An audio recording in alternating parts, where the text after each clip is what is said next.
Alhamdulillah wa syukru ala ni'amillah asyhadu an la ilaha illallah wahdahu la syarikalah wa asyhadu anna Muhammadan abduhu wa rasuluhu ladzi la nabiyya ba'dah amma ba'd.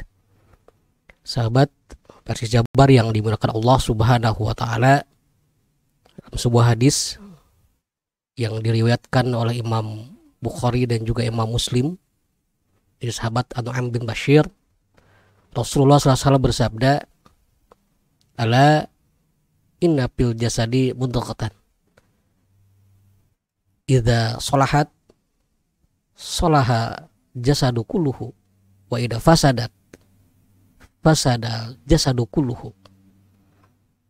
Yang kurang lebih artinya, ingatlah bahwa dalam jasad ini, dalam tubuh ini ada mudghah, ada segumpal daging.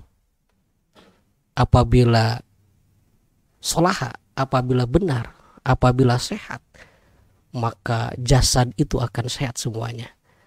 Apabila fasadat, apabila rusak, maka akan rusak semua jasad itu. Ala, ingatlah, wahya al-qalbu, itu adalah hati. Dalam hadis ini Rasulullah SAW mengumpamakan hati itu dengan kalimat mudghah, segumpal daging, yang dengan daging ini, apabila daging ini benar, maka semuanya itu akan benar. Dan apabila jelek, maka semuanya akan jelek. Mengapa hal ini terjadi? Kalau kita lihat di dalam beberapa tafsir juga disebutkan bahwa yang namanya hati itu dalam bahasa Arab disebut qalbun. Ada juga dalam bahasa Arab hati itu menggunakan kalimat fuad. Ada juga menggunakan kalimat lubub. Ada juga menggunakan kalimat sadr. Hati disebut qalbun karena hati itu bolak-balik. Qallaba yuqallibu artinya bolak-balik, sehingga hati itu kadang A, kadang B, kadang C, kadang D. Bolak-balik seperti itu. Nah, hati itu dibagi 3 macam. Yang pertama ada yang disebut dengan qalbun salim. Yang kedua ada yang disebut dengan qalbun marid. Dan yang ketiga ada yang disebut dengan qalbun mayitun. Yang pertama adalah qalbun salim. Apa yang disebut dengan qalbun salim itu? Kalau kita lihat dalam Al-Quran, surat Asy-Syu'ara ayat 89 dan juga di surat-surat yang lainnya ada, Allah Subhanahu wa taala dalam ayat tersebut menyebutkan kalimat qalbun salim. Imam Al-Maraghi dalam tafsirnya belum menafsirkan, disebut dengan qalbun salim itu adalah al-ba'idu anisyirki wan nifaq wa an syairil mazmumati. Jadi Imam Maraghi menafsirkan yang disebut dengan qalbun salim itu adalah hati yang ba'idun, yang jauh dari penyakit hati yaitu syirik, kemudian munafik dan seluruh hal-hal yang mazmumah, yang jelek. Nah, itu yang disebut dengan qalbun yang salim. Dalam tafsir Ibnu Katsir, beliau mengutip dari beberapa ahli tafsir, dari beberapa sahabat dan juga beberapa tabi'in menyebutkan yang disebut dengan qalbun salim itu adalah qalbus sahih, hati yang sehat. Sehat dari apa? Dari penyakit-penyakit hati. Sahabat Persjabar yang Allah Subhanahu wa taala.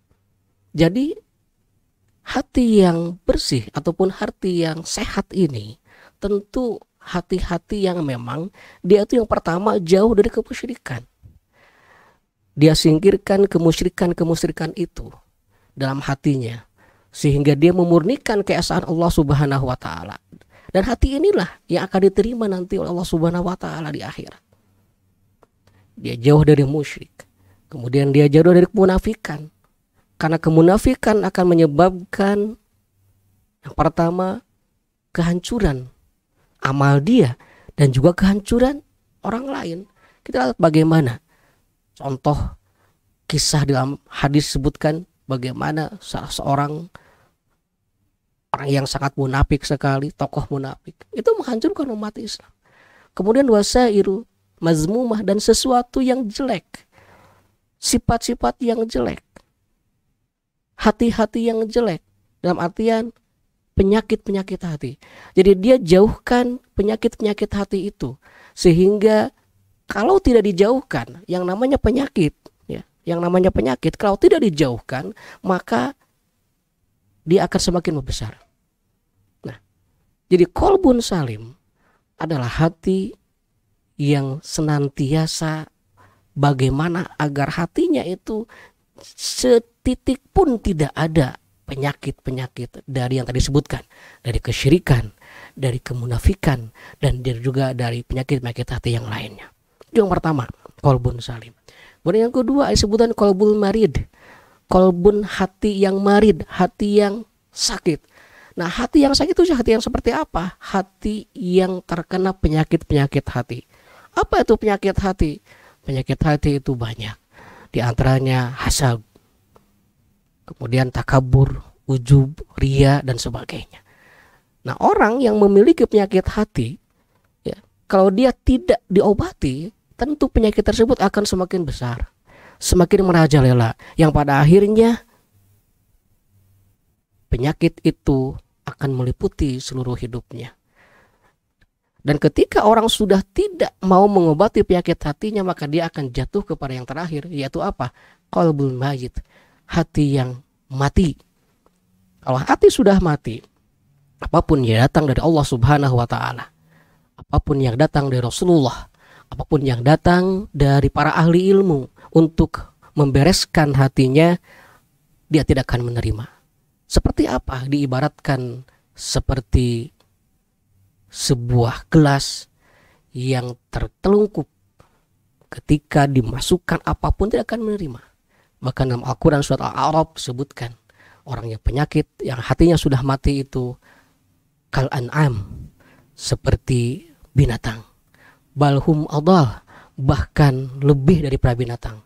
Mereka punya hati tapi tidak mau memahami.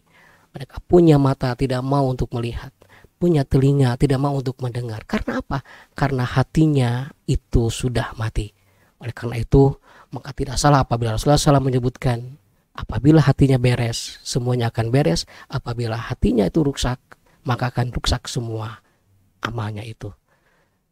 Sahabat Versi Jabar yang dimaksud Allah Subhanahu wa Ta'ala, itu barangkali yang dapat saya sampaikan.